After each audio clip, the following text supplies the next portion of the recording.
Bienvenue dans Retour à Soi, l'espace où la spiritualité rencontre le quotidien. Mon nom est Émilie Dedecker et ici on explore comment revenir à soi.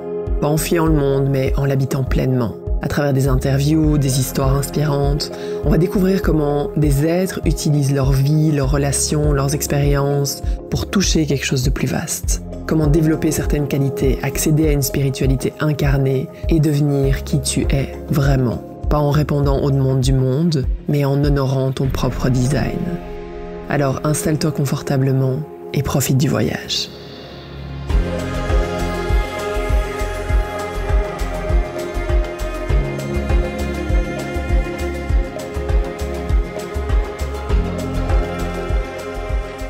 Hello et bienvenue sur ce nouvel épisode de podcast. Et aujourd'hui, j'ai le grand plaisir de recevoir Camille. Donc je vous avais dit que j'allais recevoir des personnes qui allaient nous partager un peu leur chemin. Et honnêtement, Camille, je te connais pas plus que ça. Je vais juste t'expliquer parce que pour moi, ça montre vraiment la façon aussi dont je prends mes décisions. Il y a une certitude. C'est là, c'est comme ça. Et donc, il y a 10 jours, je donnais ma retraite au Essaouira. Et j'avais 2 jours après avant de retourner au Canada. Et je suis dans la chambre et je participais au Magic Business Summit de Cecilia. Et t'es apparu dans mon feed, ou je sais pas en tout cas comment, j'ai découvert ton profil Instagram. Et j'ai eu cette certitude qu'il fallait que je t'invite sur le podcast. Je sais pas pourquoi, je sais pas comment. J'imagine que tes mots ont dû résonner, ta vibe, il y a dû y avoir quelque chose. Et donc, je pense que ça a pas duré longtemps. Une semaine après ou quelques jours après, je t'ai envoyé un message, Camille, pour te demander si t'étais partante de venir ici. Donc, merci déjà d'être là. Et on va juste commencer déjà peut-être que tu me dises un peu qui t'es, quel est ton parcours, parce que ta page Instagram, pour celles qui voudraient aller le découvrir, s'appelle Accoucheuse d'étoiles. Et voilà, ça suscite ma curiosité. Comment est-ce que ce nom Accoucheuse d'étoiles est venu? Et c'est quoi un peu ton histoire? Merci beaucoup de l'invitation. Je suis ravie d'être là. Très curieuse aussi. J'adore ces synchronicités de suivre l'élan. C'est aussi complètement ce que j'aime faire. Et c'était le cas pour Accoucheuse d'étoiles, puisque vraiment c'est un parcours très intuitif qui est venu me chercher. C'est pas du tout parti de ma tête. C'était vraiment, ça a émergé des profondeurs. J'ai grandi dans le milieu de l'art avec plutôt une famille qui est proche du théâtre, de la peinture, de l'art contemporain. Après, j'ai eu une première carrière professionnelle dans le monde du cinéma où j'accompagnais les auteurs de films à accoucher de leurs films, donc vraiment sur le scénario, sur le texte. Et à un moment donné, je m'apercevais que les blocages à la création, souvent, ils sont de l'ordre émotionnel et même corporel et en lien avec plein de mémoires beaucoup plus anciennes que ce qui se passe au présent. Mais j'avais pas le mandat. Moi, j'étais payée là à ce moment-là pour travailler plus sur un plan intellectuel, rationnel, au niveau de la parole. Et par ailleurs, j'ai découvert tout l'univers de des constellations familiales, du chamanisme, du tantra, de la thérapie. Donc pendant, moi je pense que ça fait bientôt 20 ans que j'ai plongé dans tout ce monde-là. Et à un moment donné, les deux mondes se sont rencontrés. Pendant longtemps, c'était 2 voies parallèles. Il y avait un peu ma vie officielle et ma vie officieuse cachée. Et ces 2 plans se sont rassemblés dans l'Accoucheuse d'étoiles. Ce que mon âme m'a dit, c'était que donc je suis là pour aider à la naissance. Donc la naissance d'œuvres, les personnes qui portent des œuvres, donc que ça soit artistique ou entrepreneuriales, qui sont venues vraiment déposer leur essence dans des œuvres. Donc ça peut être des livres, des films, mais aussi des entreprises. Je travaille avec les entrepreneurs spirituels. Et aussi beaucoup sur la naissance à soi-même en tant que porteuse du projet. Et c'est là que ça demande souvent énormément de changements identitaires, de vraiment un travail alchimique profond pour assumer d'être cette mère porteuse, cette étoile et pourquoi pas cette star dans le sens de la dimension qui porte la zone de génie. Moi, j'aime beaucoup cette notion de zone de génie que pour moi tout le monde a une zone de génie et du génie et donc mon travail c'est d'accompagner à l'accouchement dans la matière, dans le concret de cette étoile, ce soleil intérieur. Ah, j'ai plein de questions qui me viennent. J'ai peur de les oublier parce que, comme d'hab, je sors du parcours que j'avais prévu. Je pense que si on remonte vraiment un peu plus dans le passé, ma première question, ce serait comment est-ce que t'es tombée là-dedans il y a une vingtaine d'années? Qu'est-ce qui a fait que t'as commencé à explorer justement le monde un peu plus spirituel? Alors, j'étais très en dépression très tôt. Je dirais que j'ai fait mon premier burn-out à 11 ans, qu'à l'époque, on n'appelait pas ça comme ça, mais vraiment, voilà, je me suis vraiment éteinte. Et je suis arrivée péniblement, donc à travers l'adolescence, et à la vingtaine, j'avais l'impression d'être au bout de ma vie, d'être super vieille, que j'allais jamais réussir à passer les années d'après, alors que, bah, évidemment, mes camarades de promo, eux, ils étaient au début de leur vie. Et donc là, je me suis dit, OK, il y a deux chemins. Soit je coule, et donc ça veut dire, je sais pas, je deviens alcoolique ou addict, enfin voilà, un truc d'autodestruction. Soit j'essaye de guérir, de m'en sortir, de comprendre aussi ce qui pèse sur moi, parce que à ce moment-là, je voyais pas dans ma réalité extérieure de traumatisme évident. Voilà, c'était pas du tout évident de pourquoi je suis dans cet état-là. Et donc j'ai commencé par la thérapie plutôt classique, psychanalyse, et à un moment j'ai rencontré d'ailleurs une prof de yoga qui m'a dit ah, vous êtes bien intellectuel, je vous trouve beaucoup dans votre tête, ça vous ferait du bien une approche plus psychocorporelle.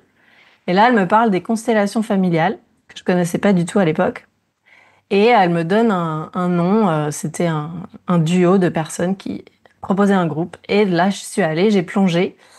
Et ça a été une grande, grande révélation parce que j'ai vu que non seulement il y avait des raisons d'être aussi plombée, déprimée, et qu'il y avait aussi des solutions pour sortir de là.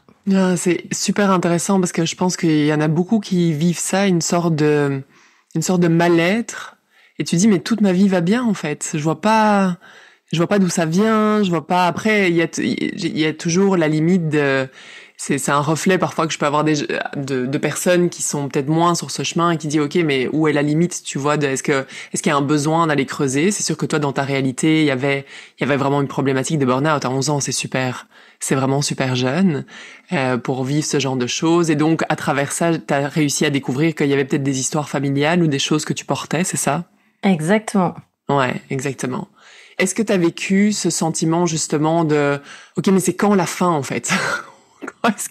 Quand est-ce que j'arrête de creuser ou est-ce que pour toi c'est indispensable en fait? C'était plutôt, en fait, quand j'ai commencé à creuser, c'était un tel soulagement de pouvoir accéder aux émotions qui étaient en dessous. Parce qu'en fait, la dépression. Ce qui était terrible, c'est que c'est un état un peu de plat et de zombie et de j'ai pas d'énergie. Et donc, je suis pas vraiment triste ni en colère. C'est une espèce de neutralité très pesante et de non-envie et de non-moteur.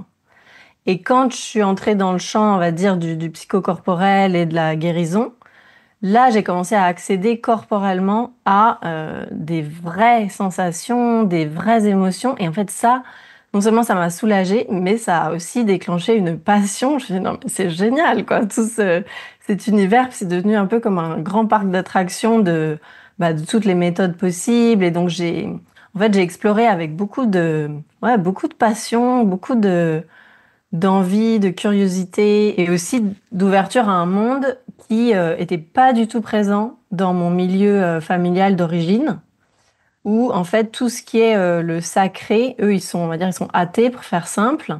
Alors, il y avait le milieu de l'art, mais il n'y avait pas du tout le champ du sacré, de la spiritualité, ni de la thérapie. Et donc, en fait, moi, quand j'ai ouvert la porte de le sacré, la thérapie, j'étais là, mais waouh, en fait, je suis dans cette équipe. Et maintenant, flash forward, bah, j'ai eu des ouvertures d'accès à mon âme et tout ça. Et donc, je vois bien que, bah oui, en fait, c'est mon champ naturel. Mais j'ai grandi dans une famille complètement coupée de ça. Et donc, c'était plutôt ouais, vraiment une joie, un plaisir de découvrir ça. Même si, évidemment, tout n'est pas confortable et voilà, c'est un chemin éprouvant. Mais n'empêche que ça m'a donné de l'énergie pour creuser. Évidemment, de toute façon, je pense que c'est une fois qu'on commence là-dedans, on peut plus retourner en arrière et on peut plus ne pas savoir ce qu'on sait. Et c'est drôle parce que une de mes questions, c'était justement ça, c'était comment est-ce que ces explorations-là, comment est-ce que ces deux mondes ont été, j'imagine, pendant plusieurs années en parallèle. Comment est-ce que tu as amené cette spiritualité et thérapie dans ta famille?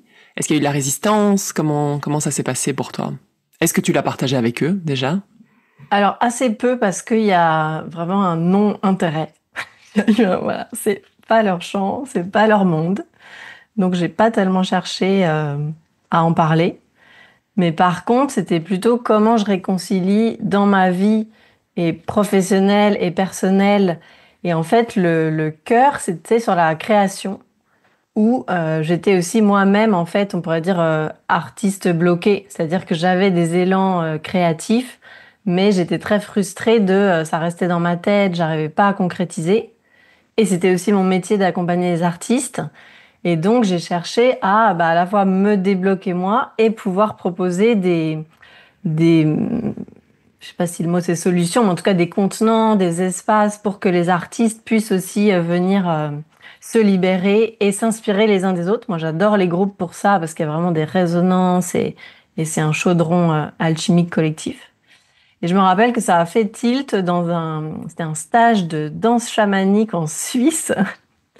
Et c'était justement sur les polarités, sur comment explorer des dimensions qui sont tendues en fait dans la vie de chaque participant. De voilà, quand il y a des tensions entre il y a ça qui me parle, puis il y a ça aussi, et puis comment je les réconcilie. Et moi, ça a vraiment dit, genre j'ai été traversée par tu vas faire des constellations pour les créateurs, tout simplement. Parce qu'avant, il y avait les créateurs et puis il y avait les constellations, la magie, la transformation d'un côté, mais ça ne se réunissait pas. Et voilà, c'est comme ça que ça a fusionné. C'est génial. C'est génial. Puis avant, je faisais de l'accompagnement business. C'est quelque chose dont je me suis plus éloignée, mais c'est souvent ça qui revient dans les entrepreneurs, généralement, un peu du nouveau monde. C'est qu'ils ont, ils ont différents mondes à l'intérieur d'eux. Et c'est comment est-ce que j'arrive à fusionner tout ça plutôt que de vivre dans des cases séparées à chaque fois. Comment essayer de créer une alchimie et amener tout ça ensemble. Et c'est là où tu commences à trouver vraiment ta niche. Enfin, moi, je trouve ça génial, les constellations pour le milieu artistique. Enfin, c'est top. Puis si t'es niché là-dedans et j'ai l'impression que sur Instagram aussi, je pense que c'est ce qui m'a parlé aussi. Tu parles pas mal aussi de sexualité. Comment est-ce que ça s'est imbriqué là-dedans, alors? Alors pareil, le point de départ, c'est que moi j'étais super bloquée et créativement et sexuellement. Donc en fait, ma recherche personnelle était toujours en parallèle de ces deux domaines qui m'étaient essentiels et en même temps inaccessibles. Et plus j'ai enquêté, creusé, plus évidemment je suis arrivée au point central que c'est la même énergie de création et d'élan vital. Et je me suis passionnée pour le tantra aussi. Et pour en parler plus en détail si tu veux, j'ai eu toute une aventure avec la Kundalini aussi. J'ai eu comme un éveil de Kundalini spontané et qui a commencé à me mettre en contact avec en fait ma créativité, en fait comme si l'âme et l'éros venaient se réconcilier. Et donc oui, ça a eu des effets bénéfiques dans ma sexualité, mais c'était complètement au-delà. Parce que de façon basique, pendant longtemps, en fait, j'avais des douleurs, j'avais de l'anesthésie, j'avais très peu de plaisir et j'avais pas d'orgasme. Et donc à un moment, oui, ça s'est ouvert, mais c'était tellement, j'ai pas envie de dire peanuts, mais c'était quand même une très petite partie par rapport à tout le champ de la connexion à l'âme et à la création. Et là, j'ai eu comme une révélation mais en fait, cet éros, ce courant vital, il est tellement plus vaste que la question de la génitalité, du couple, voilà, de la relation amoureuse. Et donc ça me passionne totalement parce que j'ai l'impression que très très peu de personnes en parlent. Et encore moins dans le champ, on va dire, grand public, un peu mainstream. Genre, il n'y a pas d'œuvre, il n'y a pas... Alors moi, pour le coup, j'ai vu... un moment, c'était mon métier, donc j'ai vu tous les films, j'ai lu énormément de livres. Il n'y avait rien sur l'éveil de Kundalini, le lien entre l'éros et la création. Et donc, je suis un peu, voilà, en mode, non, mais il faut en parler, quoi. Mhm. C'est sûr, c'est tellement tout est interrelié. Tu vois, j'avais fait une formation, elle est assez intense. Hein, j'avais fait une formation avec Kim Adami, justement parce que pour moi c'est une grande thématique aussi, la sexualité. Et elle disait, enfin, à partir du moment où mais elle est très spirituelle aussi. Mais elle disait, c'est indissociable de ta créativité. Je veux dire, à partir du moment, tu peux pas être un entrepreneur créatif si t'es misérable au niveau sexuel, parce que automatiquement ça va avoir un impact. Et ça veut pas dire la sexualité automatiquement avec l'autre, c'est toi aussi. Et ce qu'on voyait là dans ma dernière formation, c'était justement cet éros non différencié. Donc c'est-à-dire, c'est pas l'éros envers quelqu'un, mais c'est par rapport à la vie en général, et d'être vraiment excité, même en méditation, tu peux le faire, j'imagine dans tantra, tu l'as fait aussi, de sentir ça, waouh, cette ouverture, cette kundalini, cette énergie qui est là, en fait, et je pense qu'on est malheureux parce qu'on pense que c'est toujours quelqu'un d'autre qui doit nous l'apporter, alors qu'en fait, c'est toujours là et c'est toujours accessible. Et je serais curieuse que tu me parles un peu de ton exploration, tantrique, parce que je sais qu'il y a eu énormément de déviations aussi dans ces formations-là. Je serais curieuse de savoir quelle a été ton expérience à toi. Ouais, alors moi, j'ai été très guidée par mon intuition. En fait, c'est vraiment, j'adore la phrase quand le disciple est prêt, le maître apparaît, parce que j'ai vraiment été guidée, j'ai rencontré les bonnes personnes, enfin rien n'a été too much ou trop challengeant, enfin c'était vraiment comme retrouver une famille d'âmes. Et d'ailleurs, retrouver, c'est vraiment le mot, parce que dans le tantra, j'ai eu beaucoup la sensation de me rappeler comme des mémoires de mon âme et en fait d'un naturel, mais qui est aussi le naturel en fait de toutes les femmes, mais dont moi j'étais très coupée de justement ce courant, cette vitalité, cette circulation d'énergie.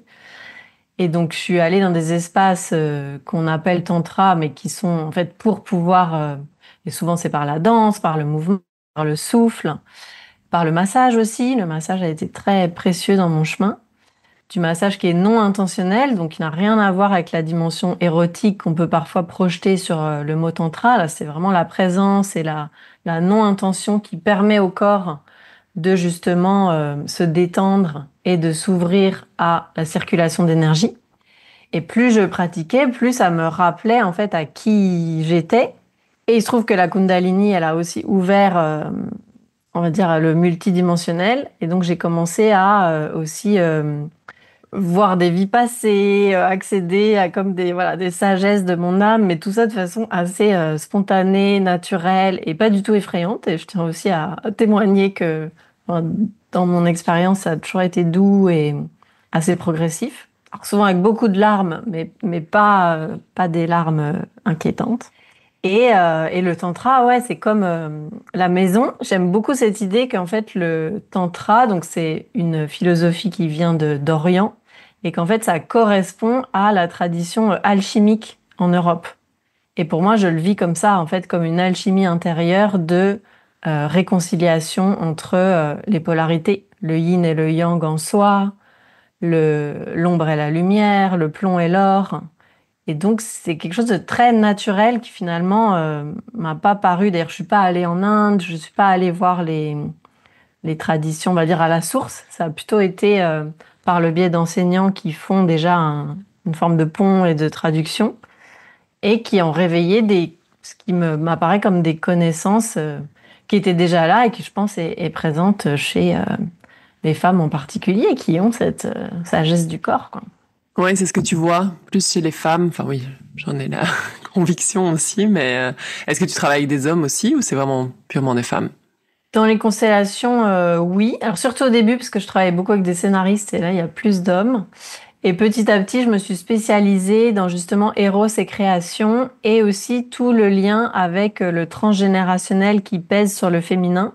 Et donc c'est là que j'ai un peu mixé en fait tantra et constellation sans mettre le mot tantra, mais donc concrètement c'est beaucoup des constellations sur le lien entre le cœur et le bassin, avec le lien, l'héritage des lignées et de comment justement récupérer cette circulation d'énergie, donc de soi à soi. Et en groupe de femmes, je trouve que c'est super beau de faire ça. Et la constellation permet que le cadre, en fait, est assez rassurant parce que tout le monde reste habillé. Il n'y a pas du tout ce qu'on peut projeter sur le tantra de est-ce qu'il va y avoir je sais pas, de la nudité, de la sensualité. Là, c'est un côté très moins impliquant.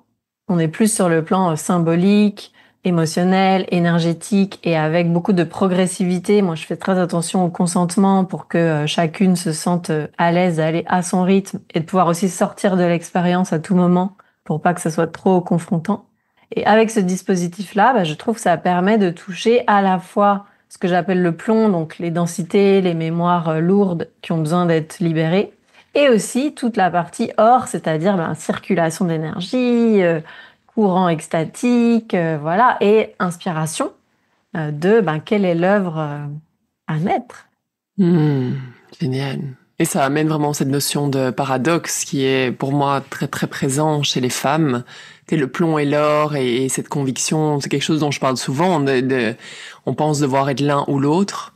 Et comment est-ce que l'or peut émerger même dans le plomb et pouvoir, j'imagine que tu dois le vivre beaucoup toi dans tes accompagnements aussi. C'est ce tout en fait de plonger dans le désespoir et en même temps qu'il y ait de la joie et qu'il y ait et de pas faire ce qu'on nous dit aujourd'hui, de vraiment choisir, ok, t'es ça, ou t'es ça, ou t'es ça.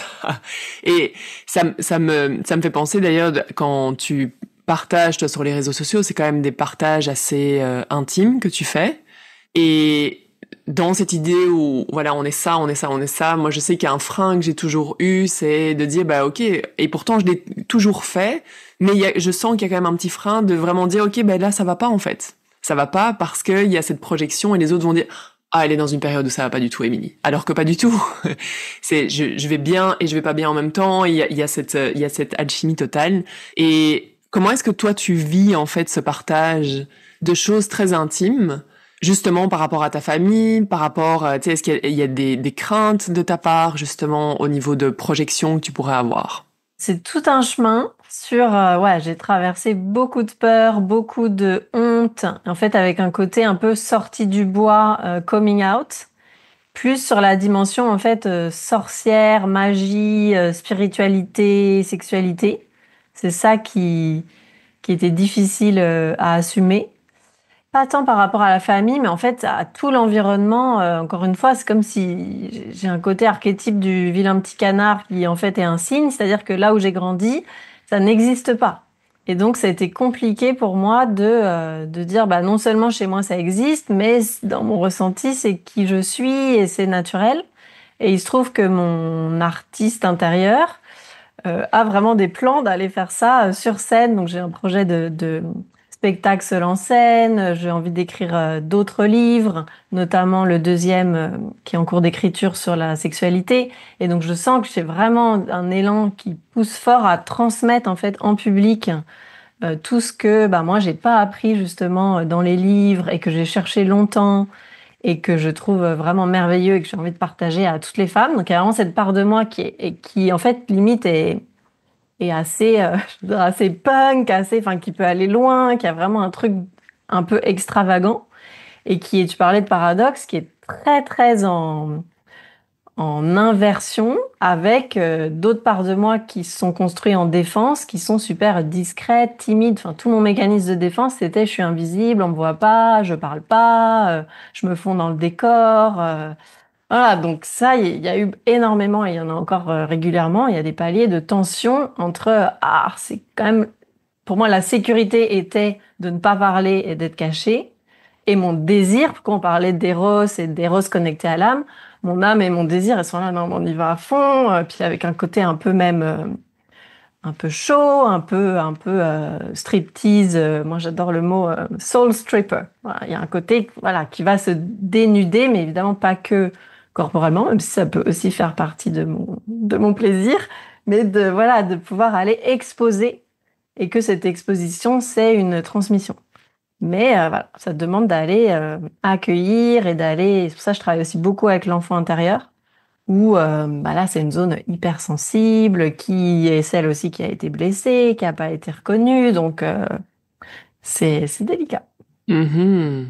Ça doit être ça en fait que j'ai été attirée, ça a accroché directement parce que je me reconnais très très fort. Puis je sens qu'il y a un côté explosif qui pourrait exploser bien plus et que cet Eros justement qui a été tellement, je pense, restreint ou mis de côté en fait, c'est comme un feu énorme et donc c'est de réussir toujours à naviguer à travers ça. Donc je comprends tellement tellement ce que tu dis.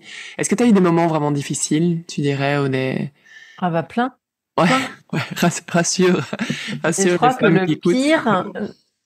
le pire, c'est, enfin le pire, en même temps c'est beau, hein, mais Donc il y a eu j'ai fait un film sur les constellations et j'ai écrit un livre sur mon travail.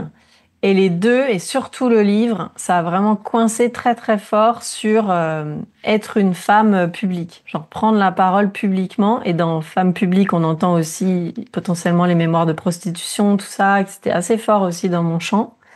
Et en rapport avec la tantrika, aussi la prostituée sacrée, quoi, qui justement transmet, qui est complètement dans le champ du divin. Mais sauf que sur Terre, historiquement, il y a tellement de distorsions là-dessus. Donc il y avait ça, plus un peu le tabou sur les mémoires ancestrales, où moi il y a beaucoup de violences sexuelles dans les deux lignées d'où je viens, et en particulier aussi sur les enfants, donc de l'inceste. Alors l'inceste c'est super chargé sur il faut pas parler, le secret, tout ça. Et donc faire un livre, même si le livre il parle de mon travail alors je raconte un peu mon parcours, mais c'était pas tant le contenu qui allait être too much. D'ailleurs, je validais tout à fait avec ma tête le contenu. Mais par contre, émotionnellement, corporellement, waouh, il y a eu vraiment plusieurs mois de navigation, du figement, d'aller faire du vraiment deep healing, quoi, de gros process pour pouvoir sortir l'objet livre, quoi, et prendre cette place bah oui, j'ai des choses à dire, je l'ai dit, et elles prennent cette forme-là. Et une fois que c'est sorti, ça a été? Mieux, mais quand même pas évident par exemple, quand il s'est agi de présenter le livre et de peut-être organiser un événement pour célébrer donc la naissance. Il y avait aussi toute l'analogie avec être la mère justement du projet et aller jusqu'au bout et le soutenir. Pas du tout facile non plus. Vraiment, toutes les étapes ont été assez tendues et en même temps, alors moi j'ai pas encore d'enfant. Mais ce côté, il paraît que parfois la première grossesse est plus difficile. J'ai vraiment senti je fais ce geste, il va falloir se dilater, quoi. Il va falloir faire de la place. Et créativement, c'est ce qui m'est arrivé, quoi. J'avais pas le passage. Il a fallu respirer dedans et suivre les contractions. C'est une super belle image. C'est fou parce que s'il va falloir se dilater, c'est vraiment ça. On parle toujours de sortir de sa zone de confort et tout, mais je trouve que ouais, c'est une super belle métaphore. Tu parlais des choses difficiles, tu vois, qui sont dans tes lignées. J'imagine que tu as découvert ça à travers les constellations familiales. Est-ce que c'est des choses que t'as amené ça concrètement dans ta famille ou t'es vraiment resté avec ça de ton côté? Est-ce que c'est des choses que t'as été validées, par exemple, ou t'en as discuté avec tes parents? Assez peu, parce que je suis aussi à l'endroit du respect de là où ils sont. Et comme je sens pas d'élan, ils sont pas en demande, ils ont lu mon livre, enfin, voilà, ils savent que je travaille là-dessus, tout ça. Donc il n'y a pas de secret. Et en même temps, je fais attention, je suis pas la thérapeute de mes parents. Et a priori, ce qui s'est passé dans la généalogie, c'est les générations du dessus. Et donc, eux-mêmes n'ont pas toutes les infos. J'ai l'impression qu'il y a aussi beaucoup de mémoire traumatique. Donc, ouais, c'est délicat. Donc, moi, en tout, ça fait 12 ans que je pratique les constellations familiales, dans le sens sur moi, et puis après, de les faciliter. Et je suis loin d'avoir toutes les réponses. Enfin, voilà, c'est un champ qui est délicat. Et pour moi, l'essentiel, c'est de récupérer l'énergie vitale au présent et que je puisse m'exprimer tout en laissant en fait l'histoire de chacun à chacun. Et j'ai pas essayé de. Après, moi, je suis très peu en contact avec. En gros, j'ai 2 parents et il y a pas, j'ai pas d'autres membres de la famille. Donc, c'est un chemin plutôt assez solitaire et qui n'implique pas un groupe. C'est marrant parce que donc moi, en fait, le groupe, il est mort. C'est beaucoup les ancêtres, ils sont morts, ils sont plus là. Il y a eu des suicides. Enfin, donc c'était vraiment tout un champ c'est fermé. Je sais pas l'image du cercueil, genre c'est bien fermé. Et c'était comment moi je peux être en vie. Et c'est pas tellement un chemin qui implique d'autres membres de la famille. Voilà, si ça répond à ta question. Mhm. Ouais, ouais, et je pense que juste le fait de comprendre, moi, j'ai l'impression qu'un des points clés dans ma vie, de comprendre la raison pour laquelle je suis née, parce que j'avais une souffrance à l'intérieur de moi, il y avait quelque chose qui fonctionnait pas dans ce besoin de plaire à tout prix, dans quelque chose que je portais qui au final m'appartenait pas. Ça a été vraiment une première séance de kinésiologie, Et même sans comprendre vraiment tout, ou du moins non, sans valider tout auprès de la famille, il y a une sorte de ok, je peux souffler, tu vois, je comprends pourquoi. Et ma fille l'a vécu dernièrement, elle est assez anxieuse, elle a vu une kinésiologue, et elle me dit mais maman, juste de le savoir déjà, ça me et je me sens déjà plus apaisée en fait, que je suis pas anormale et donc je pense je comprends tout à fait ce que tu dis aussi. Parfois on a cette envie de creuser à tout prix. Et je me souviens que ma mère me disait, ah, t'es vraiment celle qui a besoin de creuser, de savoir tout dans la famille. Et peut-être que parfois c'est bien aussi de prendre un peu de, voilà, de pas chambouler tout parce que, comme tu disais à un moment donné, c'est ton chemin aussi. Puis eux sont pas spécialement là-dedans et je pense que c'est important de pas forcer les gens non plus à suivre nos propres décisions, en fait, notre propre parcours. Donc c'est quand même important. Ouais, puis mon enjeu était pas tellement de comprendre, mais plutôt de vivre et de créer. Mhm. Et donc c'est vraiment le cap de comment je peux récupérer l'élan vital et le moteur. Exactement, et au final, c'est la seule chose qui est vraiment importante. Donc, et tu parlais au tout début de notre discussion que tout le monde a vraiment cette mission. Je pense que c'est comme ça que tu le disais. Chaque personne a vraiment sa mission d'âme ou a vraiment La zone de génie. sa zone de génie. Ok, sa zone de génie.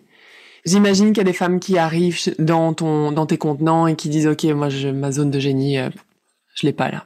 J'ai l'impression d'être comme tout le monde. Est-ce que ça t'arrive qu'il y en ait qui soient pas du tout connectés avec leur zone de génie? Un peu moins maintenant parce que je me spécialise de plus en plus donc avec les entrepreneuses, les artistes donc qui ont déjà fait tout un chemin et souvent quand les gens viennent à moi, ils ont fait 15, 20 ans de voilà, de travail sur elles et donc on est plus sur l'accouchement de comment avec tout ce qui a été déjà transmuté, ils en font une œuvre concrète, donc un livre, un film, une entreprise et elles passent des paliers aussi de visibilité, de se sentir légitime d'en partager leur chemin. Mais ça fait écho, j'ai eu bien sûr plusieurs personnes comme ça au cours du chemin, parce que ça fait aussi beaucoup écho à mon chemin de, bah, tant que j'étais tellement figée et tellement comme croulante de, j'ai l'image d'être vraiment sous un tas de plomb, et puis aussi d'avoir fait l'entonnoir transgénérationnel, parce que moi je suis enfant unique, donc il y a vraiment les deux lignées où il y avait tellement de plomb qu'en fait je n'avais pas accès à qui je suis, à quelles sont mes envies, donc encore moins quel est mon génie. C'était complètement, enfin on m'aurait dit ça il y a 15 ans, je me dis non mais c'est pas de moi qu'on parle quoi. Alors que bah pour moi le cœur en fait est porteur du génie dans le sens de l'essence unique qui est divine, qui est magique, qui est voilà, qui est vivante. Et après, c'est aussi un choix. Tout le monde n'a pas ni ce choix, ni cette envie, ni peut-être ce destin de partager au monde depuis ce qu'il a traversé, donc depuis le plomb, et de choisir de transmettre depuis là. Donc c'est un chemin particulier, quoi. Ok, donc le plomb qui peut être un peu similaire à ce qu'on pourrait appeler le karma en fait, ton karma et puis c'est ce avec quoi t'arrives sur Terre, puis ton histoire, puis ta réalité en fait, et ton plomb et comment tu peux transmuter ça en or. Et si jamais il y en a qui écoutent cet épisode et qui se disent ben moi je sais pas trop en fait quelle est ma zone de génie. Comment est-ce que tu t'amènerais quelqu'un à découvrir sa zone de génie?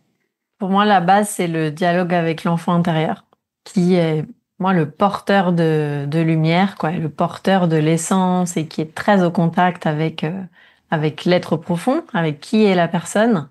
Et donc, je travaille beaucoup avec le reparentage, le fait d'incarner l'adulte conscient et de prendre soin de l'enfant en soi. Donc, à la fois la partie enfant blessé, qui a vécu toute l'enfance et qui porte des blessures, et aussi l'enfant libre et l'enfant créatif, et que plus la personne adulte va pouvoir prendre soin de cet enfant et en fait répondre à ses besoins affectifs, émotionnels et de tout ce qui n'a pas été nourri dans l'enfance, plus spontanément, et ça je le vois, j'adore, hein, pour ça je fais souvent des groupes continus parce que du coup je vois les gens évoluer, et en fait plus ils se reconnectent avec cet enfant intérieur et avec cette spontanéité en eux, plus l'élan revient, la vitalité et les idées créatives de qui ils sont, là où ils sont le plus doués. Parce que fondamentalement, l'enfant, il est doué. Et je trouve que c'est cet endroit qui a pu être très blessé. Et quelqu'un qui me dirait, bah, je vois vraiment pas où est mon génie. Moi, je dirais, première piste, aller prendre soin de l'enfant. Hmm.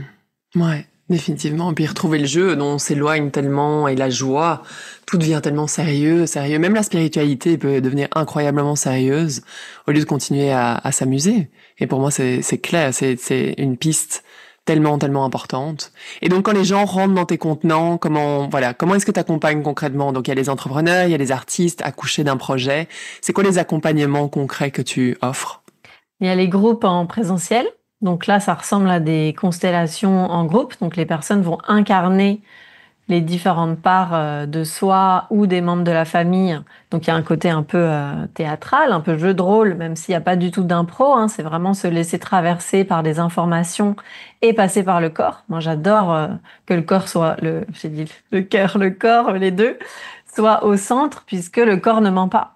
Donc c'est vraiment une fois qu'il y a suffisamment de sécurité, de confiance dans le groupe pour se laisser traverser émotionnellement ou par des sensations, c'est vraiment les corps qui vont nous montrer le chemin et qui vont libérer ce qui a besoin de l'être. Donc ça, c'est les groupes en présentiel. Et puis, je fais aussi du mentorat en individuel. Donc là, spécifiquement quand il y a un projet et un objectif, quoi. Donc il peut être, encore une fois, une œuvre ou aussi un palier dans l'entrepreneuriat pour assumer davantage, donc toujours en lien avec la créativité, puisque c'est assumer d'être justement une voix unique et pas juste une reproduction de voilà ce qui existe déjà, mais de pouvoir assumer sa voix, sa couleur, son unicité. Et donc là, c'est sur plusieurs mois, sur 4 mois, pour avoir le temps de creuser et de dialoguer avec toutes les parts, puisque donc il y a l'enfant, mais il y a aussi beaucoup le masculin et le féminin intérieur dans mon travail, parce que pour moi, c'est l'étincelle de base de création. Et qu'en fait, d'aller voir ces forces de création à l'intérieur, et donc l'état du masculin et du féminin souvent en fait est imprégné de la généalogie, de ce que la personne a reçu et de aussi les hommes, les femmes de sa famille. Et d'aller libérer ces empreintes-là, ça permet de retrouver ces forces de création et que le couple intérieur spontanément crée. Ce qui a aussi des répercussions très sympas sur la vie amoureuse, parce qu'évidemment les deux sont très liés, de pouvoir accéder à l'amour de soi à soi. Et du coup, c'est fertilisant. C'est vraiment l'endroit de la fertilité à la fois créative et amoureuse. Oui, et puis je pense qu'il y a beaucoup d'entrepreneurs aussi. Si je regarde mon démarrage en entreprise, je dis c'était l'énergie masculine qui primait jusqu'à me brûler complètement dans le faire. Et donc, c'est vrai que quand tu retrouves cette harmonie, au final, même aujourd'hui, j'ai besoin d'énormément de temps libre, j'ai besoin d'être dans mon féminin, j'ai besoin d'apprendre, de faire des pratiques, parce que c'est de là que vient la création. Et après, être en mode, ok, let's go, on y va, et vraiment dans le masculin. Mais les deux sont importants. Et j'ai l'impression qu'au début, on stresse tellement, il faut que ça fonctionne, qu'on rentre complètement en déséquilibre aussi par rapport au féminin, masculin. Donc c'est un aspect super important. Et où est-ce que tu te vois, t'es dans les années à venir? C'est quoi la direction que tu as envie de prendre? Est-ce que c'est ce que tu as maintenant? Ou est-ce que tu as une grande vision? Tu as parlé de livres? Ouais, j'aimerais bien être sur scène, faire plus D'ailleurs, merci du coup de m'inviter. C'est vraiment, j'ai envie tu vois, c'est comme c'est la zone où j'ai le plus peur aussi. Et souvent, c'est quand même dans la caverne où vous avez le plus peur de pénétrer que se trouve le trésor. C'est Joseph Campbell qui disait ça. J'adore cette phrase. Et donc moi, c'est ma zone vraiment plombée. Et du coup, j'ai envie de dépasser ça et d'aller porter aussi cette voix d'être hypersensible, d'avoir été très timide, d'avoir été complètement coupée sexuellement, d'avoir été complètement coupée créativement, d'avoir été aussi assez coupée de quelque part de pas avoir eu de famille sur le plan affectif en tout cas. Donc vraiment très isolée, très fermée à entrer en contact avec le monde. Et je trouve que la scène et aussi la scène des réseaux sociaux, d'Instagram, enfin de vraiment pouvoir porter cette voix et de faire équipe avec toutes les personnes et les artistes, les entrepreneuses qui ont aussi ce type d'élan, de mission. Et j'adore que ce soit une communauté, quoi, comme une conscience qui descend de cette puissance féminine qui revient et dans le sens de la création, quoi. Donc féminine et aussi chez les hommes, mais dans le sens voilà d'être connecté à cet éros et à à ce feu créateur. Hmm.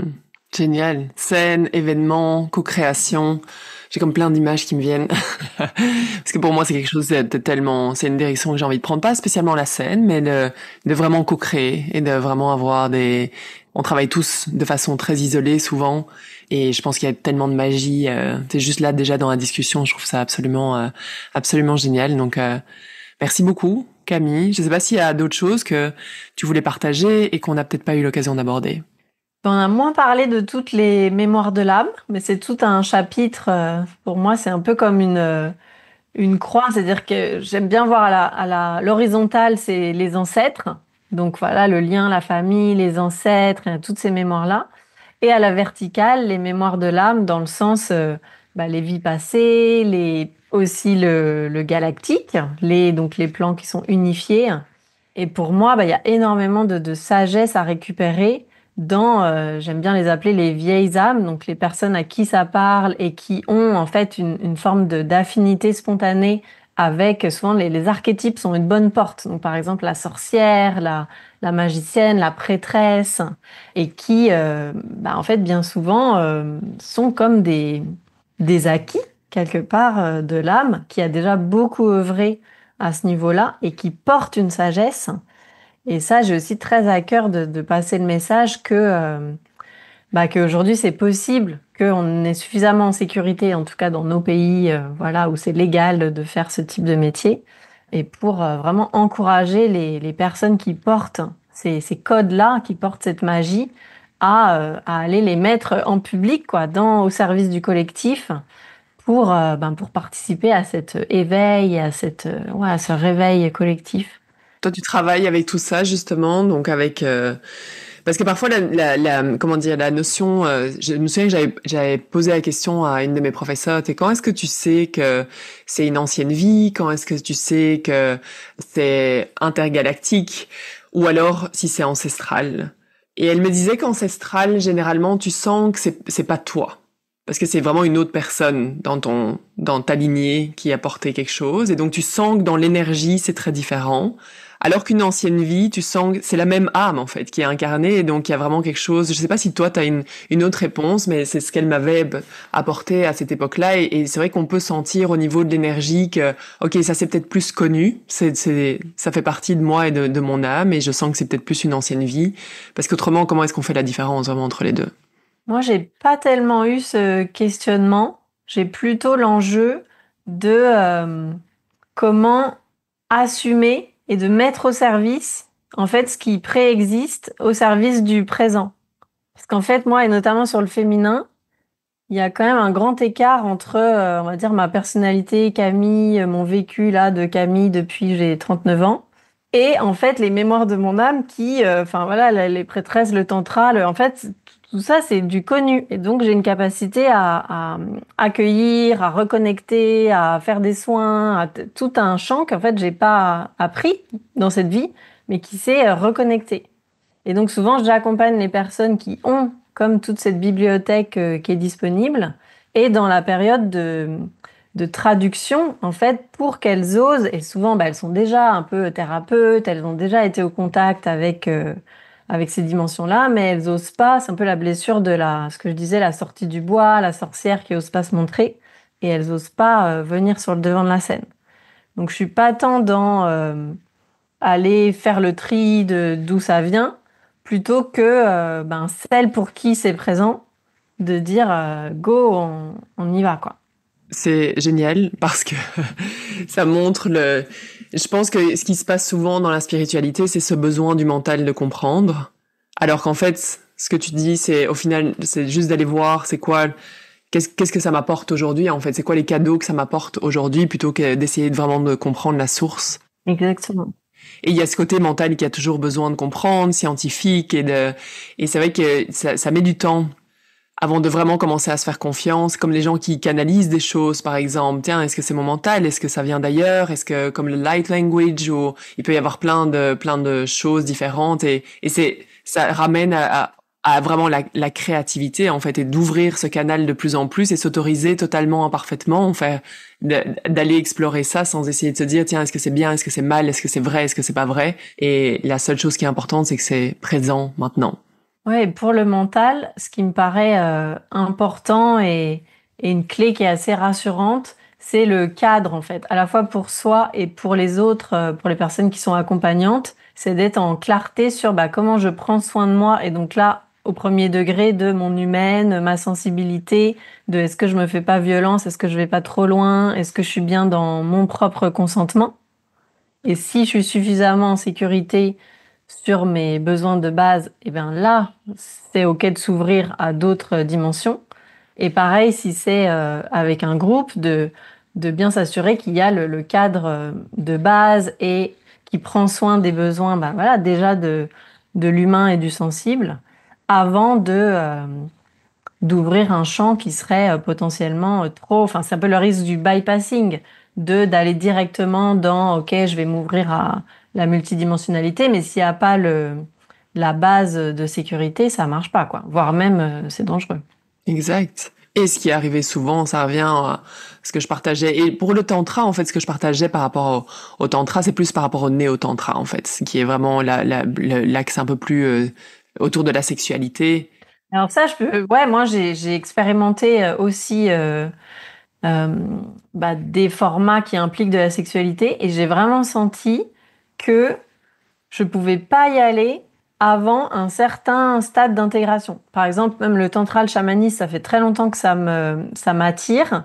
Et j'ai fait plusieurs années de thérapie sur l'enfant intérieur et j'ai fait aussi 15 ans de psychothérapie. Et que ça, c'était vraiment la base. Et que je pouvais pas aller dans certains espaces plus confrontants ou plus impliquants sur la sexualité parce que tout simplement, j'étais pas en capacité d'entendre mon propre oui, mon non et après de le verbaliser et de pouvoir vraiment tenir ma propre sécurité dans un groupe. Et c'est là qu'il y a un grand risque. Parce qu'évidemment, ça attire des personnes qui ont des traumas en lien avec la sexualité pour guérir. Sauf que c'est guérisseur que si la personne peut ne pas se re-traumatiser.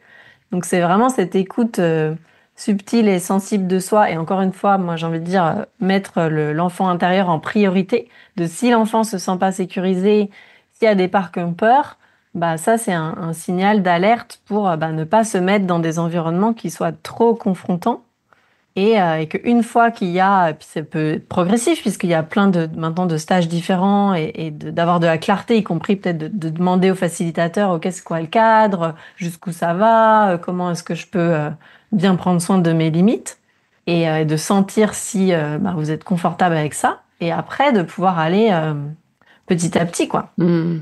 Et je trouve que j'ai expérimenté des espaces qui étaient comme ça, potentiellement super confrontants, mais c'était le bon moment et j'ai pu naviguer et c'était très très beau et guérisseur.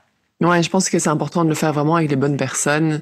Et pour moi, c'est vraiment le rôle aussi du facilitateur ou de la facilitatrice de verbaliser tout au niveau du consentement.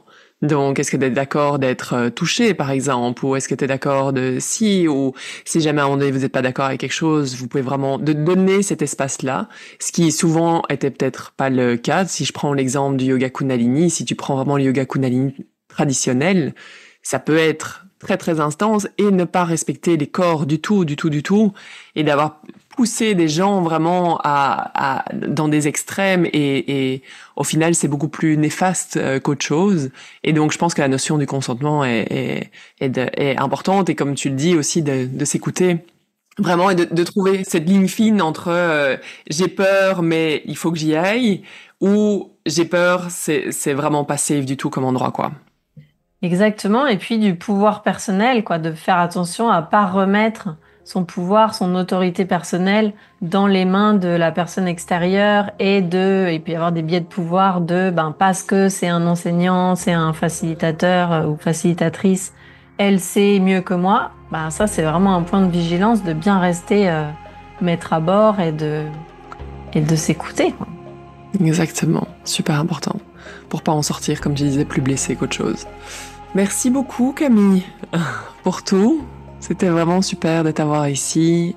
Si jamais ça vous parle, si jamais vous avez des questions pour Camille, posez dans les questions sous l'épisode. Toutes les informations sur ton livre, ton site, ta page Instagram vont se retrouver dans les notes de l'épisode. Donc allez découvrir Camille, sincèrement, on en a besoin. Des roses de créativité et de faire accoucher tous ces projets qui restent tellement souvent de l'ordre du mental, de l'idée, et qui sont avortées et qu'on voit jamais en fait. Donc merci beaucoup pour ton temps et vivement nos collaborations à venir. Avec joie. Merci beaucoup à toi. Salut Camille.